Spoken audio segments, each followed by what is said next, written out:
Welcome to Catholic Messenger Conversations. I am your host, Barb Arlen Fye.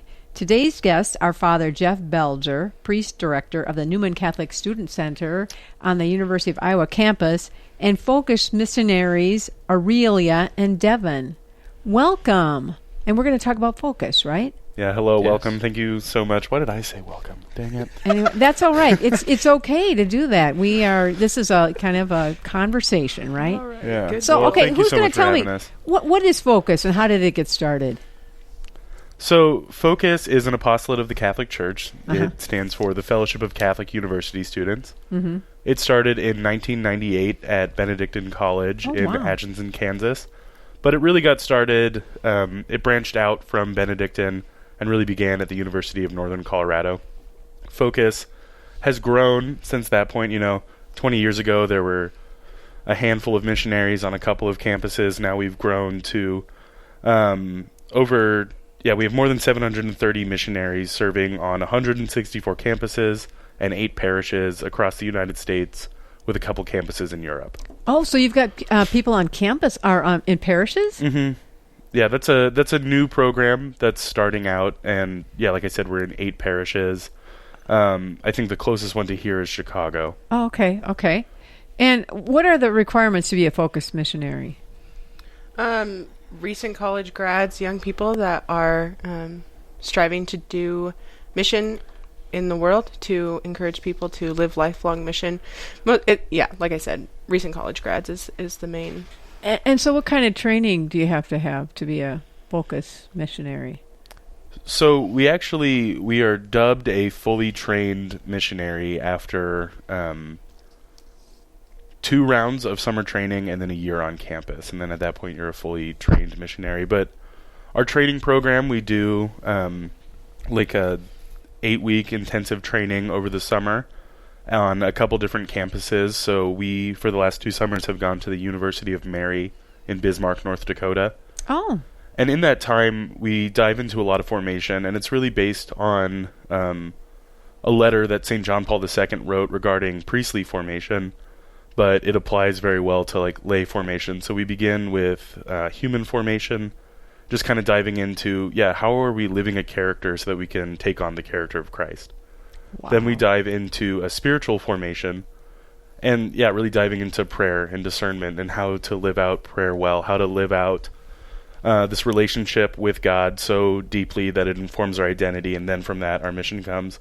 And then after that we dive into apostolic development, learning, okay, literally how do we take these things and transfer them to campus? How do we lead a Bible study? How do we invite students into this Bible study? How do we build a community? Things like that. Oh, that's cool. Mm-hmm. That's great. And so how long have you been at the University of Iowa campus? For both of us, this is our 2nd year. Oh, okay. So what is the term? Do you do 2-year terms, or how long do you stay in a campus? You make a commitment for 2 years right off the bat, and then after that it's discerning whatever the Lord is calling you to later. Wow. There is the chance that you could go to a different campus between your 2 years, or it's up to the discretion of ultimately the Lord, but focus as well. Well, and so how old are you two? What are your ages? I'm 23. 23. How old are you? I'm 22. Okay, and how did you decide you wanted to be focused missionaries? Yeah, so for me, it's a big question, so hopefully I can give a longer answer. I was born and raised in a Catholic family with, very devoutly Catholic parents and in a wonderful parish. Uh-huh. But even through that, when I was in high school, I really had a strong falling out in the faith and started to live just a very, prodigal lifestyle, really trying to dive into what the world would make me happy. And I was experiencing just an incredible amount of emptiness in my relationships, in my friendships. And I knew that there had to be something deeper. And while I was in high school, my older sister was in college at Colorado State University, and she was undergoing this incredible transformation to the faith. And that was very strange for me, because as I was falling out of the faith, my sister was really, really growing deeper and deeper in her faith. And ultimately, she graduated college the same year that I graduated high school. And she went on to be a focused missionary. And I at the time, she told me that she was going to be a Catholic missionary, and I thought, wow, that is a really dumb thing to do with your life. Because that's just kind of where I was at. I had really given up on the church. I'd really given up on Jesus and the belief that I could have a relationship with him. But when I got to college, I started asking the big questions that college freshmen everywhere start asking, like, who am I? Why am I here? What is my purpose? What is going on? And started to just feel like incredibly alone. I think that's an experience that a lot of college freshmen have, of just feeling so alone, feeling so out of my comfort zone, feeling so isolated. And I knew in the depths of my heart that something was missing. So I started going to Mass again, because I thought, maybe this is what's missing. Maybe if I recommit to this, I'll start to feel alive again. And did you feel like that was a nudge from God? I mean, it just seems like God was there all the time, huh? Yeah, absolutely. And it's like, Jesus knows us better than we know ourselves. And it was like he put this little breadcrumb path in my life. He started to, the summer after I graduated high school, started to just put people in my life who knew and loved Jesus Christ. Oh, that's great. And showed me the life that they were living. And just these little things kept happening. And a lot of that was my older sister was praying for me, intensely, and things like that. And, it just gave way to, this call from God, where I just knew in the core of my being that Jesus was telling me that he was real and he desired for me to know him. Wow. And so I started going to Mass, and I think once again, this is another thing that college freshmen do a lot, is you feel empty, you feel like something's missing, you start going to Mass. But I know if I had just gone to Mass and never encountered anyone, I probably would have gone for a couple of months. Right. But then it would have tapered off. So you need those relationships. Absolutely. And it was after one of the first Masses I went to. I also went to Colorado State University in Fort Collins, Colorado. And I was at the University Parish, St. John the 23rd. And it was after Mass. I was kind of looking to duck out and head back to my dorm. And a man stopped me. He said, "Hi, what's your name?" And he introduced himself. His name was Marcus. And it turned out that Marcus was a Focus missionary. Oh, and, that's cool. Marcus and I started meeting up for lunch. We started diving in deeper and deeper. He invited me into a Bible study led by a student, which I very, very much tried to dodge for a couple of months, and eventually ended up going to that Bible study and just started to meet Jesus for the first time. Oh, that's so cool. And that just translates, it continued on, and the relationships just got deeper and deeper. And I actually had someone in my life who was willing to call me out and say, Devin, you're actually living a sinful lifestyle. And I believe that your deepest happiness would be if you were to actually forego that for the sake of living a virtuous lifestyle. Right. And that just started to build and build and build until ultimately my senior year of college. I just felt this calling deep down that I had to be a Focus missionary, because I knew the depth that my life had been changed by Focus missionaries. In my 4 years at CSU, I was able to work with a couple missionaries. Their names were Marcus, Calvin, TJ, and Dan. And those men changed my life. And I thought, if I can do this for just one student, it would be worth it. That's awesome. So, Aurelia, what about you? Can you tell me about your journey to Focus Missionary? Yeah. It was quite simple, really. I grew up Catholic like Devin. In Colorado, too. I went to Colorado State in Fort Collins. My freshman year of college, I came to a big university, and I was from a very small town. I had 4 people in my graduating class. Oh, my God. So 33,000 people was quite different. And I was asking the same questions too, of who am I, and who is Jesus? What do I don't even know what's going on here. And I met a Focus missionary right off the bat. She introduced herself to me at a welcome back barbecue, and from there she became one of the best friends that I had ever had. Now tell me this. Were you at a welcome barbecue in a secular setting, or was it a Newman Center, or what? How did that happen? It was at the Catholic Center. Okay. It was after Sunday Mass. It was the second week of classes. Oh, okay. The second Sunday of classes, and So I had gone to Mass because that's what I knew how to do. I knew how to go to Mass. Oh, okay. That was my faith, I think, was the one constant thing that I did know about, that I did know how to live out. So I met Sarah. I went to anything that she invited me to because I trusted her, and she was just such a good friend to me. And through that, she invited me into a relationship with Jesus. She modeled prayer. She invited me to go to confession with her or go to the Adoration Chapel. And from that, I developed more of a relationship with Jesus as time went on. There was like a big moment, but even more than that, there was a lot of little moments that just turned my heart towards the Lord, and actually gave me a heart for other people as well. And so, yeah, she saw something in me that I didn't even know was there, this heart for other people, and invited me into discipleship, invited me into praying every day, but also to leading a Bible study and to doing all these things. And as I learned more and more, as I spent time with her, I learned more and more what it was to be a focused missionary. And she would explain it to me, and I would just be fascinated by it. And it was just a simple thing in my heart that was just like, oh, I probably will do that eventually. That's so cool. And it was, Jesus asked me to do it over and over again. He was just like, said, will you be my missionary? Will you be my soldier? Will you go to these places and help people fall in love with me? And the thing that Sarah repeated to us over and over again was, people have forgotten who they are. They're beloved sons and daughters of the God of the universe, and they need to be reminded. Wow. And so, yeah, it was that really sent me over the edge. It was like, yeah, people don't know who they are. People are walking around in desperate need to know who they are as sons and daughters of the God of the universe. So I want to ask Father Jeff, so how did Newman get onto Focused Missionaries? I mean, how long has it been that you've had Focused Missionaries on campus, and what was the impetus for that? This is our second year with Focus. So were these guys with you from the start then, or? No, if we back up a little bit from there, Lori Harris, who was the executive director of the Newman Center before I was named the priest director, and Christine Wissink, who is our director of outreach and education, we had been talking about, kind of the history of the Newman Center and all the great things that it had been doing, but it seems like we needed to do something new, and so we had two organizations that, to be honest, I don't even know how they were made.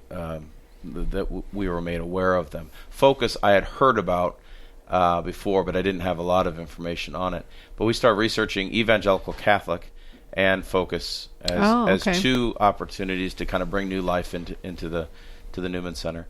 And strangely enough, we told both organizations that we were talking to the other organization. And so they did something that we didn't expect, and they started talking to each other and saying, could we work together at the University of Iowa to bring new life into the Student Center? And so it was, again, it's kind of amazing. So we brought on 4 focused missionaries and 1 evangelical Catholic, for lack of a better term, coach, a consultant for helping us to develop the same mindset and culture on our staff level that the focused missionaries were bringing as, I call them sandals on the ground. They're there and they're ready to go day one. We had to kind of go through a process of understanding all the good things that we've done in the past, but how we could grow if we just changed the understanding of why we were there. Wow. And again, I was at the Newman Center for 5 years, gone 5, and then I've been back for 5. Yeah. And my own personal understanding of what the Newman Center was to keep Catholic kids Catholic. My first 5 years, and I thought we were doing great things. And again, that wasn't necessarily a shared vision. But what I'm seeing now is that we're making Catholics truly beloved sons and daughters of Christ. And the transformation, the energy, and the joy that I've experienced personally, seeing the effect that the focused missionaries have had, and the staff that works with the focused missionaries, it's changing the way I see myself, both as a beloved child, but also as a priest of Christ. Wow! So it's exciting. It's just, how do you decide on 4? I mean, how do you know how many? That's kind of the formula that they send 4 out, kind of as a basic number. There are some universities that have more than that, and there's a few that have slightly less. I think. And how do you choose who comes? I mean, how do you know that the University of Iowa is a good fit for a particular focus missionary? It's through prayer and discernment, but it's mostly on the part of the Focus organization. Oh, okay. They know the missionaries that they're working with. They know how many years they've been in missionary work, whether they're ready to kind of go to a new campus that's never had them before. So we kind of met them after they've been chosen. Okay. And so we've actually had 6 altogether because there's been a little bit of changeover in the 2 years. But each year in the summertime, either myself or Christine or both of us have gone out to University of Mary and met with them, and we were kind of in training with them for a week to get to know them. Oh, is that where they train at the University Yeah. of Mary then? In North Dakota, you said? Mm-hmm.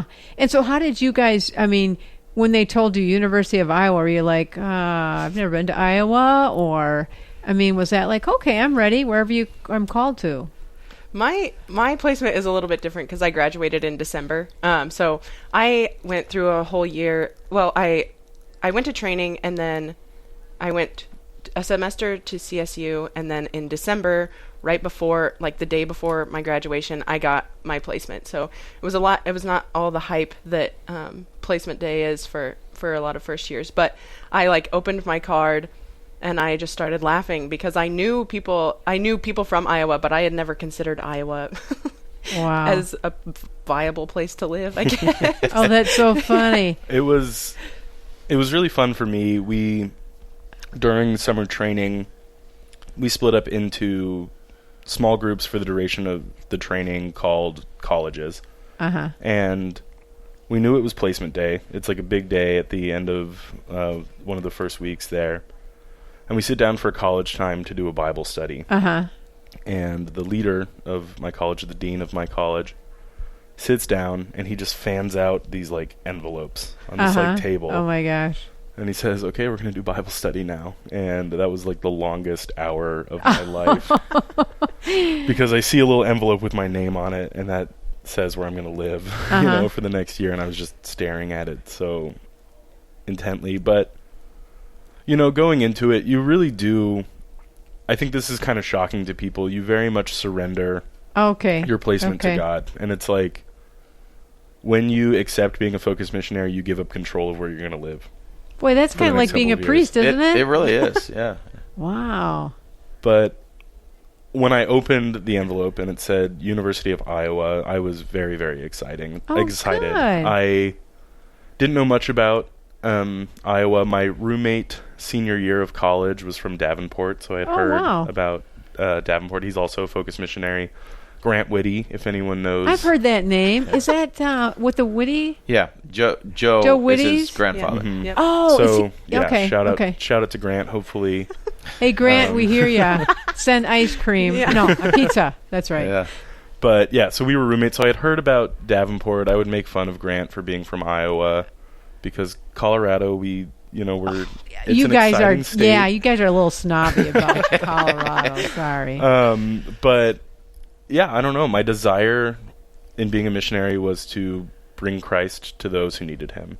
Wow. And when I opened that envelope and it said University of Iowa, I was really excited because my experience was with I guess, there's not a huge university, but a big university. Like CSU and Iowa are about the same size. Oh, okay. Right around 30,000. And beyond that, I was involved very heavily in Greek life. I was in a fraternity in college, and I really had a desire to be able to work with Greek students, to work with men in fraternities. Oh, okay. So when I opened it and it said University of Iowa, I was very excited. Yeah, they've got Greeks. Mm-hmm. Wow. So how do you coordinate? How do you work with like a Father Belger and with the students and organize activities? And are the kids receptive to that? Are they receptive Focus missionaries? They have been on fire since we even announced that Focus was coming the next year. Really? And again, I don't know where there was a small core of them that had heard of Focus at different, from friends of theirs that are at other universities. So they were very excited about that. But when we brought on the first team of 4, they just kind of fell right into place. I mean, that's great. It could have been a different experience from your end, but it just started integrating. I mean, what we have at the Newman Center and what they're capable of doing and going out on campus, we've just seen a vast. I was just trying to think change. what that would have been like for me in college. I mean, I went to Newman Center at Illinois State University when I was a college student, and all I did was go to college, went to Mass. My roommates thought I was such a weirdo for going to Mass, but that's all I did. Nobody ever invited me to do anything, even though they had like social service activities and that sort of thing, but I didn't get invited, and so I didn't ask. And I'm thinking, is that what you do? You kind of reach out and say, hey, we want to invite you in? Is that how you... So really the basis of Focus and like the way it works as a program is trying to live out incarnational evangelization. And, we have a term, we like to call it the method modeled by the master. Because if we look at the way Jesus came and lived out his ministry while he was with us, he invested deeply in 12 men. Of those 12, he invested very, very deeply in 3, Peter, James, and John. And then, he ascended into heaven, and he left the building of the faith and the sharing of him to these, 12 men. Yeah. And that's what we sort of seek to do is, because we can kind of look at the numbers. Okay, there's 33,000 students at the University of Iowa. Our desire as a Newman Center is that all 33,000 of those students would have a meaningful relationship with Jesus Christ, and that relationship would inform them of their identity as beloved sons and daughters of God the Father. And then out of that identity, they would want to share that with others. But that's a pretty monumental task, 33,000 people, and there's, 4 missionaries. We have a priest, we have a director of outreach, so 6 people versus 33,000. It doesn't make sense. So what we do is we seek to live out a process called spiritual multiplication. And we encounter people where they're at. And I think being a first-year campus, last year it starts off with the students who are more involved, with the students who are more open and more willing, who want to make the Newman Center their home and their community. And it just starts with getting to know them. So the first 2 or 3 weeks of campus, starting for the fall, we're kind of running around like chickens with our heads cut off. We're just trying to meet people. We meet a student, get their phone number, set up a time to get lunch with them. And it's very much an interpersonal thing. And we start to just walk with them. And then we invite them into Bible study. Our goals for Bible study are to create authentic friendship between, the men in that Bible study or the women in that Bible study. And then to allow that to foster divine intimacy.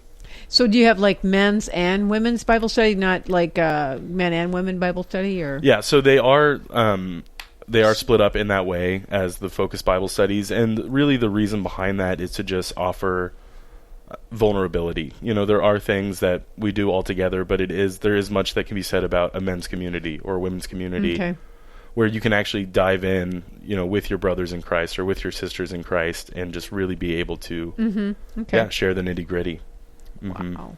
And so how do you see this manifesting itself in the student body? Like I said before, the excitement of the students that are there. What I see as far as things that I can put numbers to, that I can try to explain to people who haven't experienced it, is that we're seeing a lot more students at the Newman Center. And particularly, we're seeing a lot more guys. Wow. And there's many reasons for that, but I think guys that aren't challenged kind of disappear. And we're walking with them, we're challenging them to grow in their faith, and they're responding. Our daily masses, again, in my history of the Newman Center, there'd be, 15 people from the community and 2 or 3 students. Wow. Now, yesterday there was probably 35 students that are there on a regular basis. For daily mass? For daily mass, yeah. Wow, that's amazing. I'm sitting in the confessional a lot longer, hearing confessions of students, community members too, but the change is students that desire to whatever God wants of them, And the sacrament of reconciliation has become a very big part of that. What's playing into that? Is it just the Focus Missionaries, or is there more? I mean, I give a great deal of credit to the Focus Missionaries, but it's a culture that we've been trying to foster even before they arrived. But it's getting a lot more traction now, because they're seeing it modeled in other students. They see it modeled in the missionaries, but they're seeing students who are now disciples. They are doing the same thing, walking with people. And so, the freshmen this year, they just assume we've had Focus Missionaries and that we've had this sense of missionary zeal the whole history. And that's the beauty of a campus community. It turns over every 4 years. And so we establish this is the new normal, and then we increase it, and we establish that as the new normal. And now, so people, we've had a few transfer students that came in just in January, and they're like, wow, this place is amazing. And you're like, yes, and we want you to be part of it.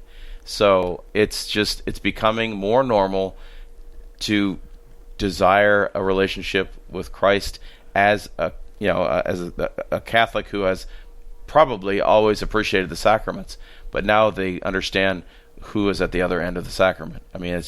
It's a relationship. Oh, that's growing. Very cool. Yeah. So, how do you? Do you get pushback? Do students say, "Hey, this is not who I am," or and do you just keep prodding or not, or do you really go for students who really seem to be genuine in their desire to find Christ in their life or make room for Christ in their life? At the end of the day, we're inviting people into it.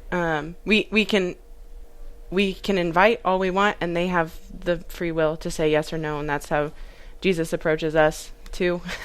So yeah, we invite. We say, like, this is the gospel. You were made for a relationship. Your sinfulness breaks that relationship, but Jesus restored it, and you have to respond.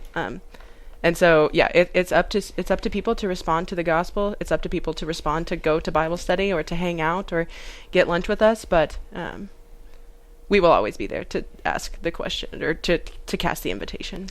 And there's so much else going on at the Newman Center. So, some people, their expectation of a Catholic Student Center is that they might get involved with the choir. So we've got the Newman Singers. Yeah. We've got people who are very much service and social justice minded, and they want to get involved with working with Hope Lodge, Ronald McDonald House, Catholic Worker House, and we've got that. Okay. And so not all of our students are in direct relationship with Focus the Focus model. Okay, I got it. It's just something that's it's really feeding a lot of people into the other things that we do as well, and drawing from the things that we do. So well, and that's really the beauty of spiritual multiplication, because what sort of takes off, right, is kind of like I was describing, we as the missionaries invest in, let's say, 12 people each, and then of that 12 invest deeply in 3, and then what we desire is to equip those 3 that we're really, really deeply investing in to be able to lead their own Bible studies and to be able to invest in others. Oh, that's cool. And that's how it multiplies out, and that's how we can reach the entire campus. But the beauty is, there's students, it's already grown so much in this 1 year, and it would be